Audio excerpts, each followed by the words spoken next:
Nah, sebelum lanjut, boleh dong minta bantuannya sebentar ya dengan cara mengklik tombol subscribe yang berwarna merah seperti ini di setiap video atau di halaman channel. Kenapa bang? Karena dengan begitu lu udah membantu Coders Indonesia untuk mewujudkan Indonesia canggih dengan IoT. Dan jangan lupa like juga share semua video yang ada di Coders ID. Kenapa?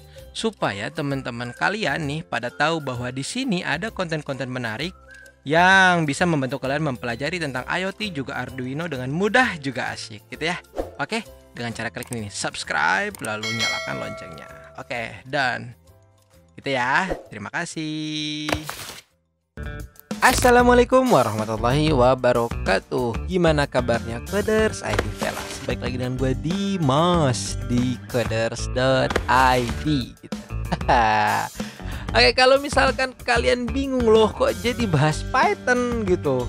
Sebelumnya kan kita bahas C++, Arduino, dan lain-lain halnya. Gak usah bingung, karena kalau lu lihat konten-konten gua sebelumnya, pasti di situ lu bakal ngerasa dan mencium aroma-aroma Python gitu ya. Dengan Python. Jadi nggak usah aneh. Jadi gua mau ngejelasin sedikit bagaimana Python itu kita butuhkan, supaya nanti kalian nggak bingung kalau ikut konten gue selanjutnya, atau nggak konten gue aja, konten dimanapun. Oke, intinya biar jadi bermanfaat ya. Dan langsung kita bahas aja bagaimana itu Python dan apa sih itu Python. Dasarnya Python adalah sebuah programming language nih kata si websitenya. Programming language yang membuat kamu kerja lebih cepat dan lebih terintegrasi sistem dan lebih efektif. Intinya dia menawarkan kemudahan gitu. Kalau kalian baca sintak-sintak di C++, itu memang lebih rumit daripada sintak yang ada di dalam Python. Lihat aja kayak gini nih, gitu ya. Tapi nggak usah menjadi perdebatan, karena memang setiap bahasa pemrograman punya gayanya sendiri. Yang paling penting adalah fundamental dari pemrograman itu. Oke, nggak usah dibahas lagi. Nah, kalau kita lihat baca di bawah sini bahwa Python sekarang rilis di 3,9. Artinya sekarang Python terbaru ada di 3,9 ya. Dan kalau lu lihat, kenapa sih harus menggunakan Python katanya gitu? Karena Python ini didukung banget sama yang namanya komunitas. Jadi kalau misalkan gini, lu belajar bahasa Python nih, lu pengen bikin web, ada Django, ada Pyramid, Battle, Tornado, Flash Web. Ini adalah library atau bukan library, framework yang bisa lu gunain ketika lu ingin membuat sebuah web dengan menggunakan Python. Atau gua mau membuat sebuah graphic user interface, bisa pakai tkinter, pgobject, pkitty, wah banyak banget kan. Atau lu misalkan seorang data scientist pandas, IPython, atau software development, banyak banget. Kalau lu lihat di sini nih, nah tuh lihat banyak banget kan. Kalau lu mau bikin web, ada apa aja di sini, atau scientific, atau education, atau desktop UI, atau software development, atau business application. Jadi dengan Python itu lu bakal tersupport oleh komunitas secara global. Jadi Python is convenience has made it most popular language for machine learning too. Jadi kalau kalian ingin membuat sebuah machine learning atau AI, coba belajar tentang Python gitu ya. Jadi itu sedikit aja tentang Python. Yuk kita lihat bagaimana cara menggunakannya, guys. Yuk kita cari tahu bagaimana Python mampu bekerja di dalam sebuah komputer seperti itu ya. Yuk kita mulai. Nah, kalau misalkan kita membuat sebuah kode nih, kode apapun atau program apapun itu nanti pada dasarnya akan dijalankan di dalam sebuah komputer. Seperti itu kan ya.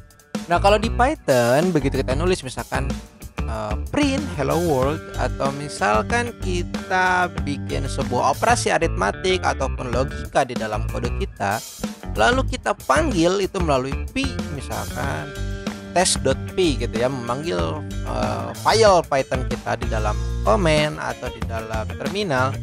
Nanti si Python interpreter akan menerjemahkan kode yang udah kita buat di sini nih ke dalam komputer dan akan langsung dijalankan di dalam komputer seperti itu ya. Jadi kita nulis hello world, begitu kita panggil bakal keluar hello world secara langsung. Itu Python.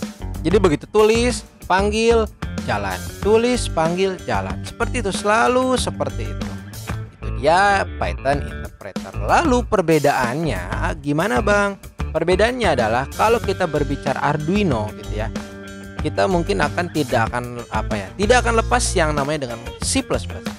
Jadi ketika kita nulis nih, misalkan di dalam setup, di dalam loop kita bikin sebuah blink application, atau misalkan mengatur motor, baca sensor, apapun itu di dalam C, begitu kita nulis, nanti dia akan melalui yang namanya C++ compiler atau C compiler.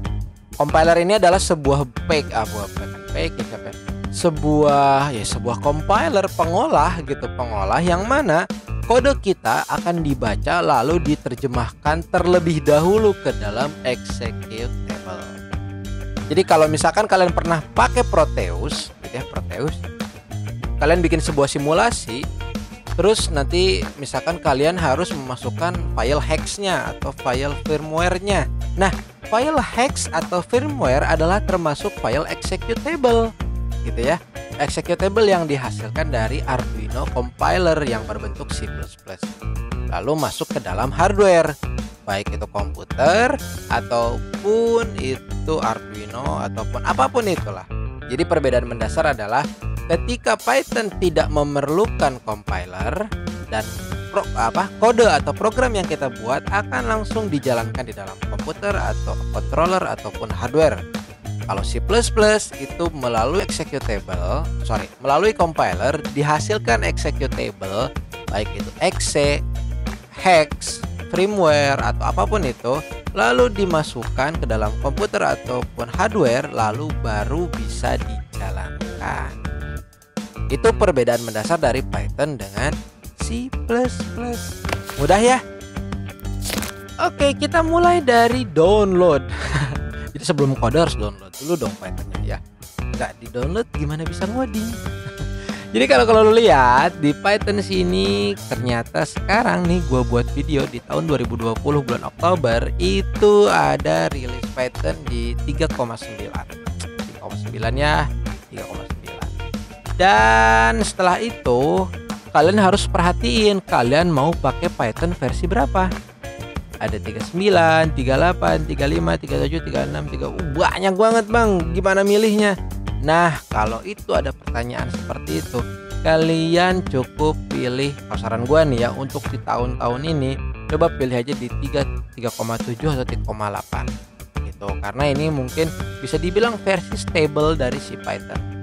Dan juga perhatikan nih di halaman depannya. Contoh, Python 3.5 is no longer supported. Jadi udah nggak disupport lagi nih sama si Python, artinya udah nggak LTS gitu ya. Karena ini open source, jadi pastikan yang lu gunakan harus long term support atau harus disupport sama community. Kenapa? Kalau di tengah jalan ada kesalahan, kerusakan, kesusahan dan segala macam bugsnya, kalian bisa dengan mudah mencari itu di internet. Bagaimana solving problemnya gitu ya. Jadi saran gue coba aja 3,9 atau 3,8 juga nggak masalah. Oke. Dan langsung mulai download aja nih, download tek, lalu kalian tinggal install. Berhubung gue udah nginstal Python, di sini gue mau nunjukin aja ada beberapa hal yang mungkin suka kelewat buat user Windows. Nah, di sini kan muncul nih tampilan nih ya. Jangan lupa add pet Python to pet ya. Add Python 39 to pet. Ini akan memudahkan kalian nanti ketika kalian berurusan dengan command prompt. Kalau di Linux nanti hubungannya sama terminal gitu ya. Jadi kalau di Windows sudah otomatis add Python 39 to pet dan langsung install now. Lalu tunggu sampai selesai. Setelah itu kita lihat bagaimana cara mengoperasikan Python di Windows. Huy. Setelah proses instalasi selesai, pastikan Python ini sudah terinstall dengan baik di dalam komputer kalian. Dan memastikan di sana tidak terjadi error ataupun salah instalasi. Ya, pokoknya baiklah instalnya gitu ya.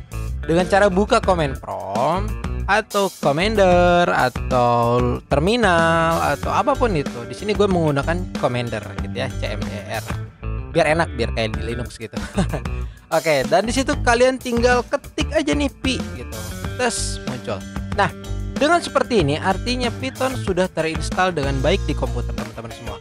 Kalian bisa lihat di sini ada versinya ya, dan gue di sini menggunakan versi 3.8.5 yang merupakan Python keluaran tanggal 20 bulan Juli tahun 2020 seperti itu.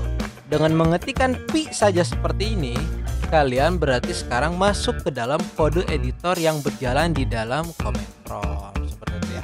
Kalau mau keluar gimana? Tinggal exit, fungsi exitnya panggil, terus keluar ya. Atau kalau nggak pi bisa dipanggil dengan Python.